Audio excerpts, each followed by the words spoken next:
యేసుక్రీస్తు నామములో మీ అందరికీ వందనాలు. ఈరోజు ఈ విధంగా ఈ లైవ్లోకి ఆహ్వానించిన దైవజనులు జాషువా గారికి యేసుక్రీస్తు నామములో వందనాలు తెలియజేస్తున్నాను. అలాగే సిస్టర్ శ్రావణి గారికి జన్మదిన శుభాకాంక్షలు తెలియజేస్తున్నాను. ముఖ్యంగా ఈరోజు చాలా సంతోషకరమైన దినం, కానీ చాలా ఎక్కువ ట్రావెలింగ్ చేయవలసి వచ్చింది. అందుకనే కొంచెం డిలే అయింది లైవ్. ఒక చిన్న వాక్యము మనందరికీ కూడా బర్త్డేకి సంబంధించినంత వరకు పరిచయమైన వాక్యము. కీర్తనల 65 గ్రంథంలో మనం చూస్తాం.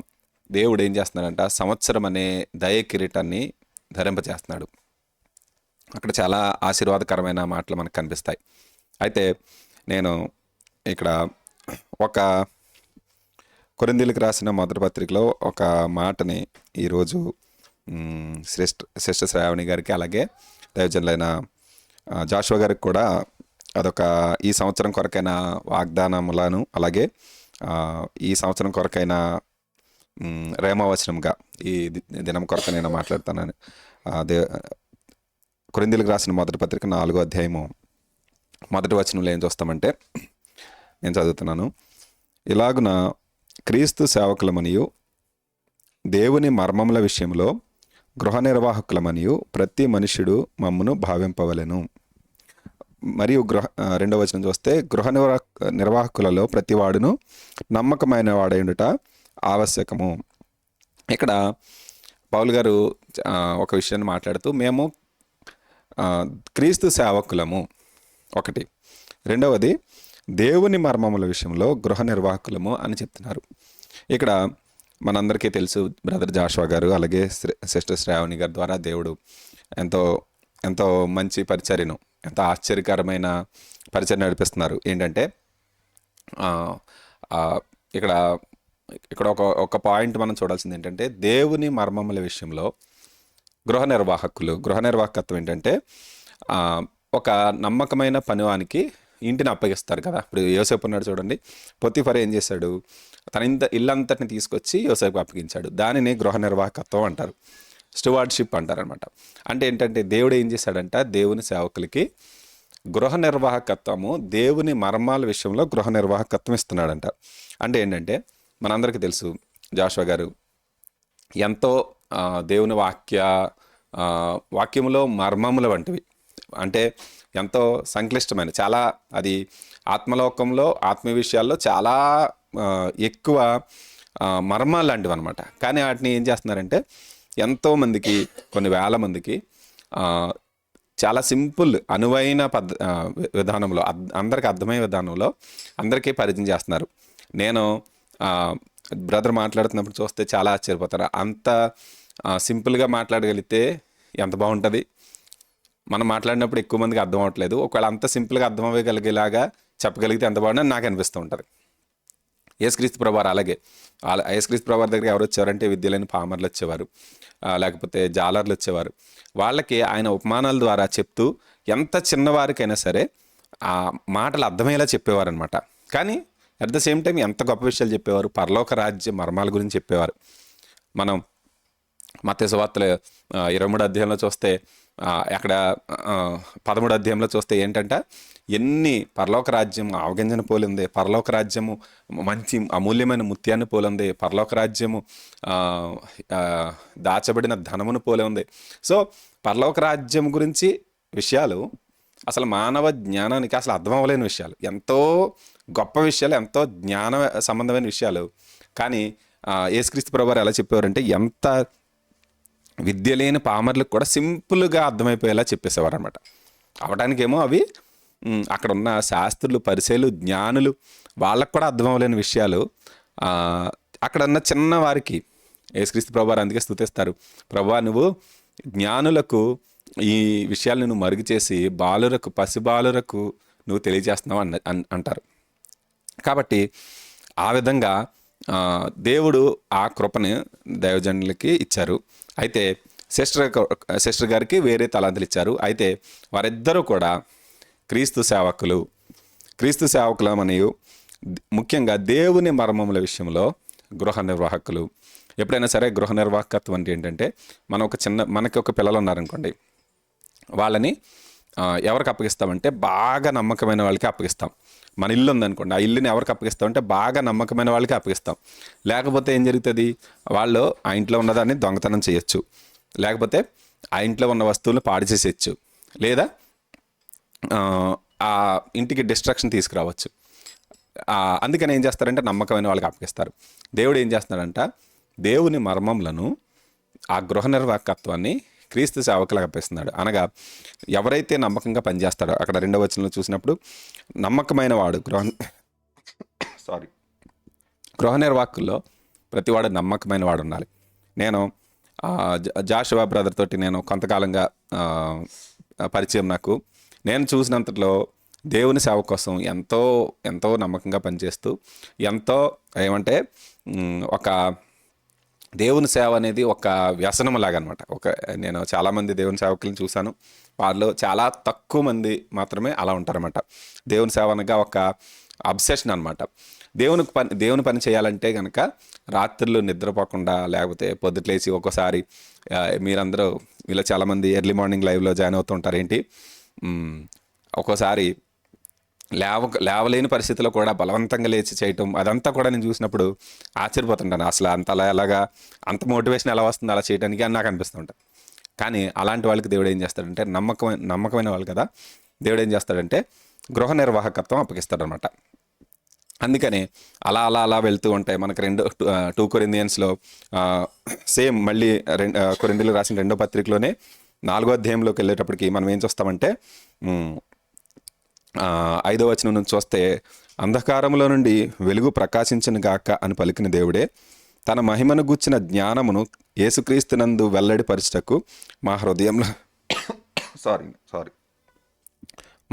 ప్రకాశించ తన మహిమను గూర్చిన జ్ఞానం వెల్లడిపరచడం కోసం మా హృదయంలో ప్రకాశించాడని చెప్తూ,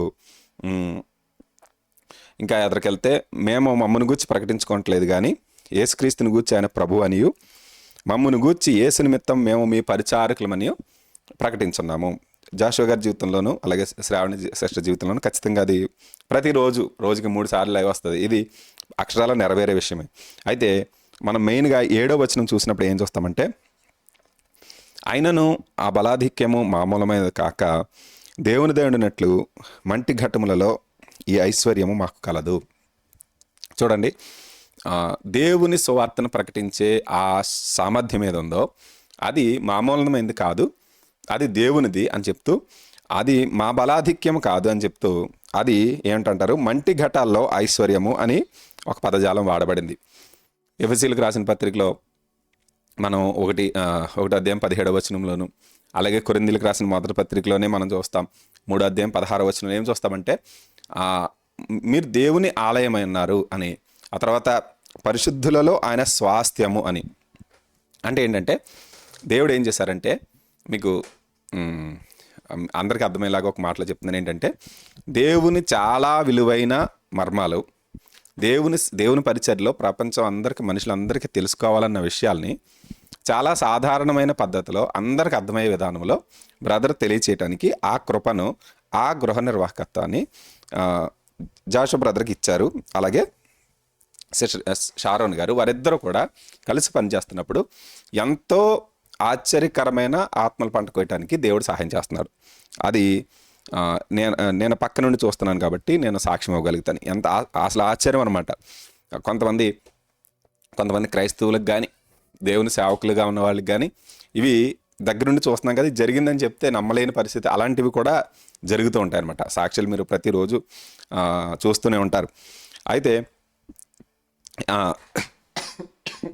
అదేంటంట, అది ఆ బలాధిక్యము మామూలమైనది కాక దేవుని దేవుడినట్లు మంటి ఘట్టములలో ఐశ్వర్యము కలదు అంటే చెప్తూ ఉంటారు బ్రదర్. ఒకసారి ఏంటి బ్యాక్గ్రౌండ్ వాళ్ళ సొంత ఊరికి వెళ్ళినప్పుడు అక్కడ పరిస్థితులు, ఇక్కడికి వచ్చినప్పుడు ఇక్కడ పరిస్థితులు, లేకపోతే ఆ దేవుడు ఎందుకంటే ఒక 1 ఇయర్లో చేస్తూ వచ్చిన కార్యాలు చూసినప్పుడు ఆశ్చర్యం వేస్తుంది. ఏంటంటే మనము బలమైన వారమని కాదు, కానీ ఏం చేశాడంట, దేవుడు ఆ ఐశ్వర్యాన్ని పెట్టాడంట. అప్పుడు ఎంత ఆశ్చర్యపోయే విషయాలు. బ్రదర్ ఎప్పుడైనా ఒక మంచి ఈవెంట్ జరిగిందంటే కనుక నాకు చెప్తారన్నమాట, ఇలా జరిగింది అని సాక్ష్యం చెప్తుంటే నాకు చాలాసేపటి వరకు ఆశ్చర్యంలో ఉండిపోతాను అనమాట. కాబట్టి ఏం చేశాడంటే దేవుడు అటు ఫైనాన్షియల్గా ఎంతోమందికి ఆశీర్వాదకరంగా జరిగింది జరగకముందే జరిగిందని పలకటము, దేవుడికి జరగకముందే థ్యాంక్స్ గివింగ్ చేయటం అనేవి అవి చాలా సింపుల్ విషయాలుగా చాలామంది అనుకుంటుంటారు. కానీ అది ఎంత ప్రభావవంతమైందో ఎప్పుడంటే పట్టుకుని అది అనుభవించి చూస్తే తప్ప యెహోవా ఉత్తముడని రుచి చూసి తెలుసుకోండి అని దేవుని వాక్యం చెప్తుంది. అది ఎక్స్పీరియన్స్ చేస్తే తప్ప ఏ రోజైనా ఒక రోజంతా దేవుని స్తుతించితే అది ఎంత సంతోషంగా ఉంటుందో, దేవునికి థ్యాంక్ యూ జీసస్ అని చెప్తే అది అది అది అది మన జీవితంలో ఎంత కార్యం చేస్తుందో, అట్ ద సేమ్ టైం దానివల్ల ఎలాంటి ఫలితం వస్తుందో ఎక్స్పీరియన్స్ చేయకుండా ఆయన ఏముంది థ్యాంక్స్ గివింగ్ చెప్పమంటున్నారు అని థ్యాంక్ యూ జీసస్ చెప్తే జరిగిపోద్ది అంటున్నారు, అలా జరుగుతుంది ఏంటి అంటారు. అలా అంటారని బ్రదర్ కూడా చాలాసార్లు చెప్పడం నేను విన్నాను. అలా అలా అలా అలా చెప్తే జరిగిపోద్దా? జరుగుతుంది. నేను సాక్ష్యం. ఎందుకంటే ఎవరో దేవుని వాక్యం చెప్తుంది, ద్వితీయోపదేశకాండంలో ఎక్కడ ఉంటుంది ఏంటంటే, నేను నా నామాన్ని ఉచ్చరించడం వల్ల వారిని ఆశీర్వదిస్తాను అని అంటాడు దేవుడు. ఆయన నామాన్ని ఉచ్చరించితే చాలు మనం ఆశీర్వదించబడతాం. అది ఆశీర్వాదం అనే పదానికి మళ్ళీ ఆరోగ్యము, ఐశ్వర్యము, అట్ ద సేమ్ టైం సంతోషము, సమాధానము, హృదయంలో నెమ్మది, ఇవన్నీ కూడా ఆశీర్వాదంలోకి వస్తాయి. ఏది బ్రదర్? సంఖ్యాకాండం 6:25 27 ఏం చూస్తామంటే, నా నామాన్ని ఉచ్చరిస్తే చాలు నేను వారిని ఆశీర్వదిస్తానంటాడు. అంటే ఏం లేదండి, యేసయ్య నామాన్ని అలా పలుకుతూ ఉంటే, యేసయ్య అంటే చాలండి, థ్యాంక్ యూ జీసస్ అని అంటున్నాం కదా, ఆయన కృతజ్ఞతాస్తుతులు చెల్లిస్తాం. అది కూడా వాక్యమే కదా. కొరింథీయులకు 1 తెస్సలోనిక 5:17 ఉంది కదా, ప్రతి విషయంలో కృతజ్ఞతాస్తుతులు చెల్లించండి. కాబట్టి ఇది నేనేం చెప్పాలనుకున్నా అంటే, సింపుల్గా ఇదంతా ఎందుకు చెప్తున్నానంటే, చాలా మర్మం లాంటి చాలా గొప్ప విషయాలు, పెద్ద విషయాలు చెప్పాలంటే ఆత్మీయ జీవితంలో చాలా ప్రాముఖ్యమైన విషయాలు. కృతజ్ఞత చెల్లించడమైనా, నోటి మాట పలకటమైనా, లేకపోతే జరగనిది జరిగినట్టుగా చూడటమైనా, జరగనిది జరిగినట్టుగా పలకటమైనా, రోమా 4:17 ఉన్న విషయమైనా, లేకపోతే మార్కు 11:24, 23:24 ఉన్న విషయాలైనా, అవి ఏంటంటే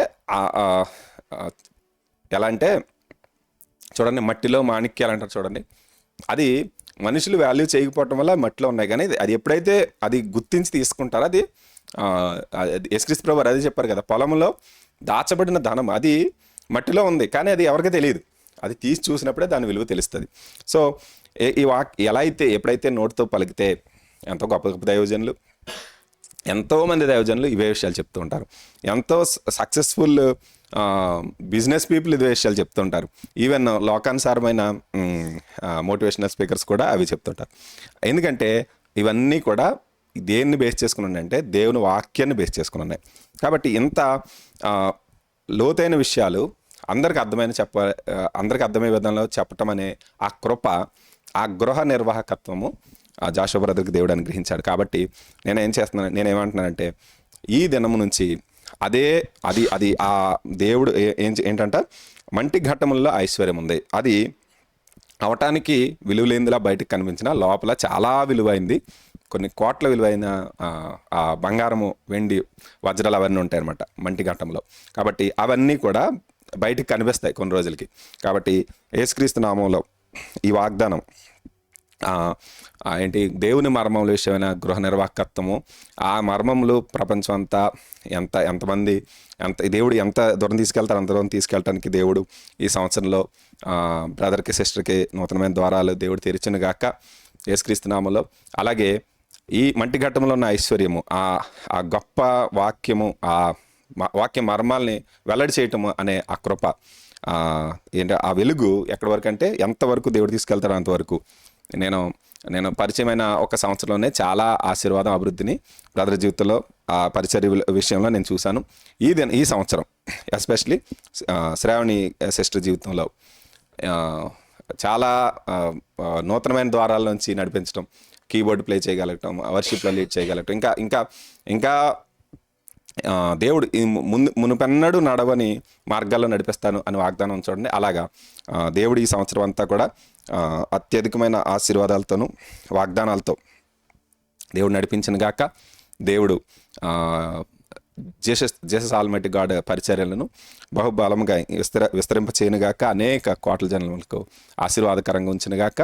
దేవుడిచ్చిన మాటలు జీవించినగాక. ఆమెన్. అవకాశం ఇచ్చిన దైవజనులకి మరొకసారి వందనాలు తెలియజేస్తున్నాను.